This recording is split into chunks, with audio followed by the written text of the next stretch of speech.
Okay, so now we're going to go ahead and take a look at different examples, and we're going to calculate the z-score of each one of these data values that we have in a set of data and try to understand what that means.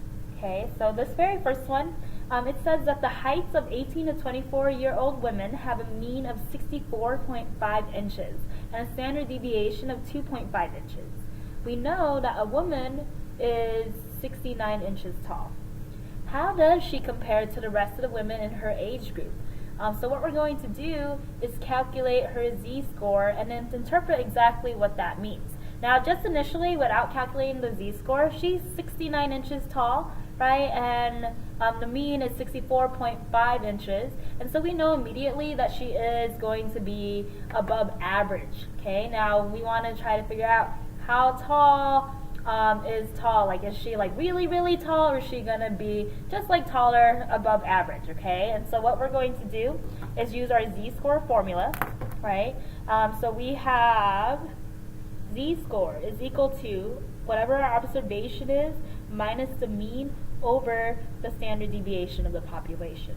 And so I'm going to go ahead and substitute all the information we have. So our observation is 69 inches, so that's our x, minus our mean is 64.5 inches, over our standard deviation, which is 2.5 inches. Okay, now when I go ahead and punch that into the calculator, I'm going to get 1.8. Okay, now there are no more units, so this was inches and inches. Okay, so we had inches on top divided by inches, it's gone. And so now we're left with a z-score of 1.8. Now what that means is we're saying that that woman's height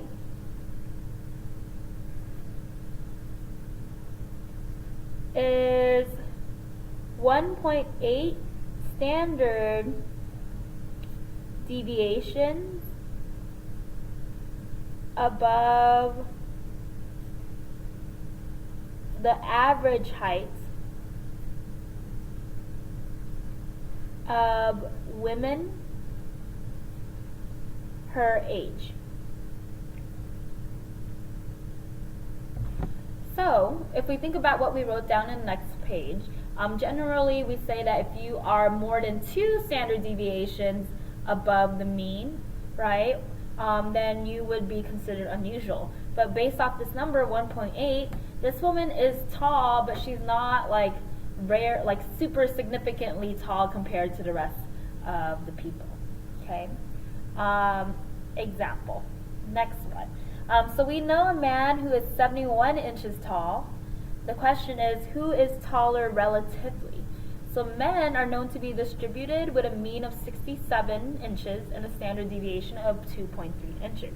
So here is our population mean, right? And then we have our standard deviation. So I'm just going to label that.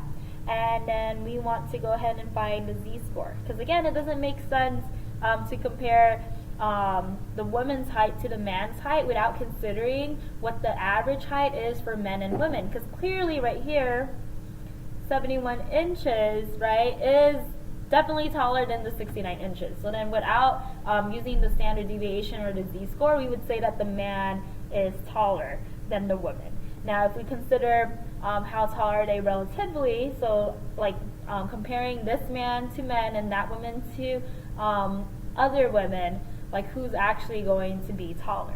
And so I'm going to go ahead and calculate the standard deviation for the man. So z, for the z-score, I'm following this formula up here. My observation is that this guy is 71 inches, and the mean of all of men is 67 inches, and then the standard deviation was 2.3. Now when we punch this into the calculator, we're going to get 1.739, right? And so we see that this z-score is actually less than the z-score that we have here. And if we were going to interpret what the z-score means, we're going to say that the man's height is 1.739 standard deviations above the average height of men his age, okay? And so that would mean then that the woman is slightly taller relatively.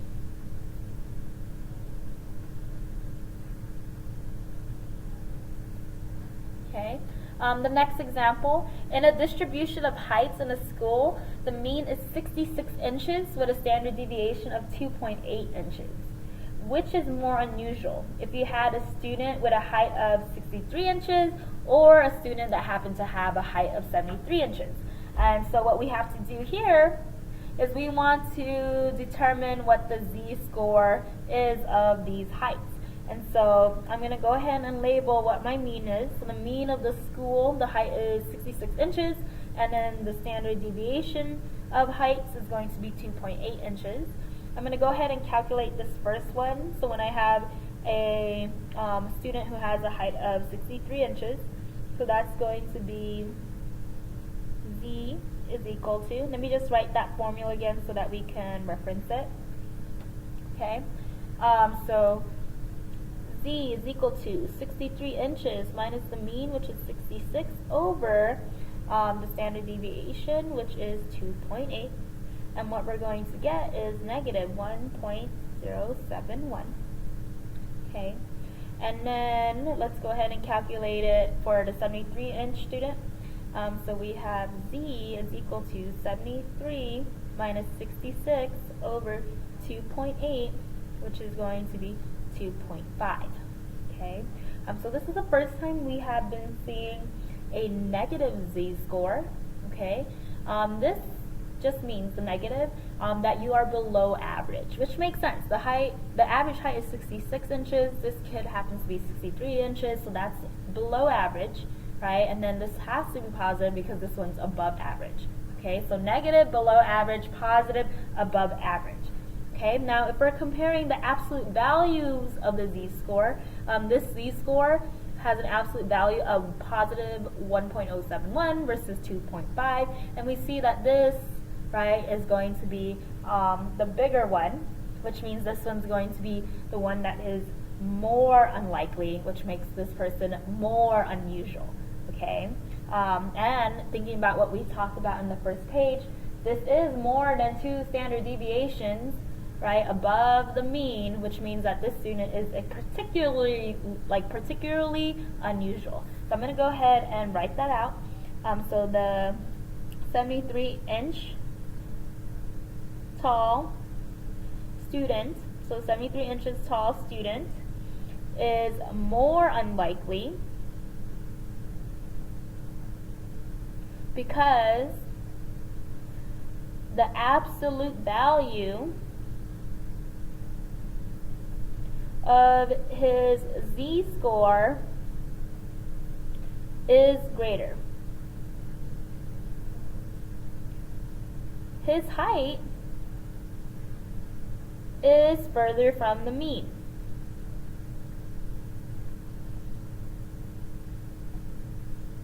I'm just going to squeeze that in here. Right? So remember, z-score is how many standard deviations you are from the mean. The further away from the mean, the more unusual you are going to be. Okay. Our last example with z-scores. To be certain that you would be accepted to the college you want, you would need an SAT score of at least 1900. However, you took the ACT. What score would you need to get? Okay. Now, for the SAT mean, it's 1500, and then the standard deviation is 250, versus the ACT score mean is 20.8, and the standard deviation is 4.8. And so we gotta go ahead and figure out what the z-score is of your actual the actual ACT score. Okay, so we need to get at least a 1900 to even be considered for the college that I want to go to. Okay, so first I'm going to figure out how many standard deviations that is from the mean. So for the SAT, okay, I have what I want, which is the 1900, minus the mean for the SAT, which is the 1500, over the standard deviation, which is 250, and we get 1.6. Okay, so I need to be 1.6 standard deviations above the mean in order for me to be considered for the college I want to go to. Okay, now I'm trying to figure out what is the ACT score that I need, right? Now, since for the SAT score I need to be 1.6 standard deviations above the mean, it makes sense that I am going to want to be 1.6 standard deviations above the mean for the ACT score. Okay, so 1.6. Okay, now I don't know what that score is, right? So I'm going to go ahead and put X, right? That's the score that I'm looking for. And I'm just following my formula. So I know for the mean, for the ACT, it is 20.8, and then the standard deviation is 4.8. Okay, so once again, I'm just going to write that general formula.